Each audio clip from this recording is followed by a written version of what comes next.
The Twitch afterparty is a mysterious and much anticipated VIP only gathering at the end of large events. A lot of people mentioned it in passing throughout the major, though I didn't learn much about it until I was actually there. You're not allowed to record the event, so instead this video will just show other footage of my day. Before setting off for the arena, I received a very upset email from a fan who hadn't been at the signing event earlier and said that he really wanted to meet up with me before going home. I wanted to go that extra mile to make his day, so I gave him a time and place, just outside the front of the arena, and said that I'd be there at a certain time.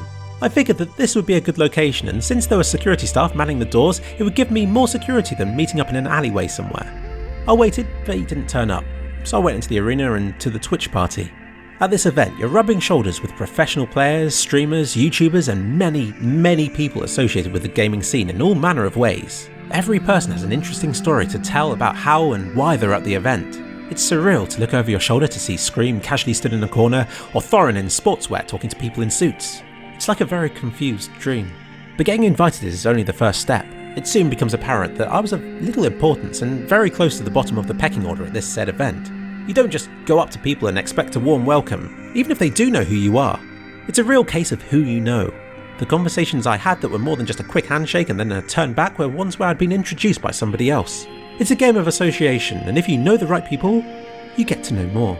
It's a bit like being an accountant at a client meeting event, only since it's to do with gaming, it's a lot less alien. I mean, it's not all like that. There's a dance floor, a bar, blackjack tables and wonderful food, and many tables for people to sit at. A lot of people use this event as an opportunity to get drunk, to dance with others and to have a great time, and to smash so many glasses that they insisted on replacing them all with plastic ones as the night progressed. And there was an amazing camera setup where you could have pictures taken and immediately printed. I'm sure that some people had a lot of fun with this thing. Like I said, I felt that us YouTubers were near the bottom of this social hierarchy and that we'd happily talk to whoever came over to us, but not as many people wanted us to talk to them. Some of the pro players were super chill too. The Russian and Ukrainian teams just seemed to want to have a good time and were a laugh to be around. Because they weren't wearing their team shirts, I didn't recognise some of them until they introduced themselves. But hey, there were a lot of people at this event. I've always wondered what influence I have on pro teams. I've noticed them following me on Twitter, but never really knew to what extent. And now I know how little it is. A member of Australis did briefly talk to me, only to say that he saw my video on Reddit and that it didn't work for him. Oh dear. If I didn't know somebody, I felt that I was in the wrong. But if somebody didn't know me, I also felt that it was my fault for not being bigger, more influential and more recognisable. Maybe that means putting my face in more of my videos, or promoting myself rather than just my content. This is a double-edged sword. It does mean being swarmed by fans, but will also help to further my career in the professional scene.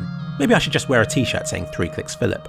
I was told by other YouTubers that they got on best with pro players from the same country as themselves.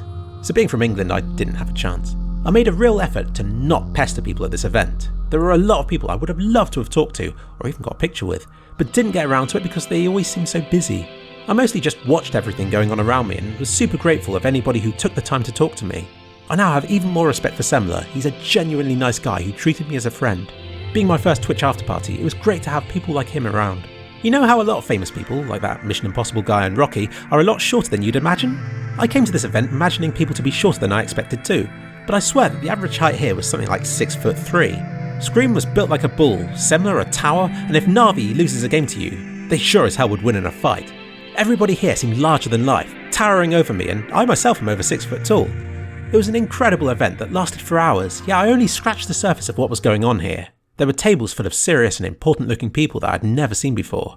I amusingly thought of all the ways that I could be blacklisted from this event in under 30 seconds. I guess it comes down to respect. There are appropriate and inappropriate ways to meet somebody famous, regardless of your own status. Behind closed doors, people would rather not have to keep up their internet appearance. But being new to an event like this, I couldn't see them in any other way. Which is why I was somewhat disappointed to find out that the person I didn't meet up with earlier was at the event, getting pictures with everybody he could. At least he was honest. He said that he had been late, saw the lights on at the arena, and slipped in the back entrance using my details to get past security. I was used. I just hope that he didn't annoy the wrong people. If my reputation does get ruined, I at least want it to be me who does it. By 3, it had started to die down and many people had left, and with a journey back home early in the morning, I did too. I walked away from this and so concluded my first CSGO event. The first time meeting lots of fans, and the first time meeting the many YouTubers who I've previously only spoken to on Steam. The journey home was even more grueling than the one there. I was told different things by different people at the station about whether my train ticket was the right one or not. I eventually found the right platform and reached the coach, at which point I knew that I had done it. I had visited Cologne and hadn't died. Aside from the journey, the Cologne trip was an incredible experience. Thank you to everybody who made it so great and to ESL for inviting me. I don't think I've ever crammed so much into just a couple of days. I don't know many people with the same interests as myself, so to be transported to a place where everybody does is like a dream come true. It would be a crime to waste time at a place like that, and I tried my best to experience everything it had on offer. In all honesty, I felt increasingly tired and run down these past couple of months, and this sort of experience is what I need to get myself back on my feet again, teeming with ideas. Provided it isn't too far to travel, I wholly recommend going to one of these events, especially if you know people that you can go with or can meet up with once you're there. It is the people that make this sort of event so great. Oh, and there's Counter-Strike being played as well.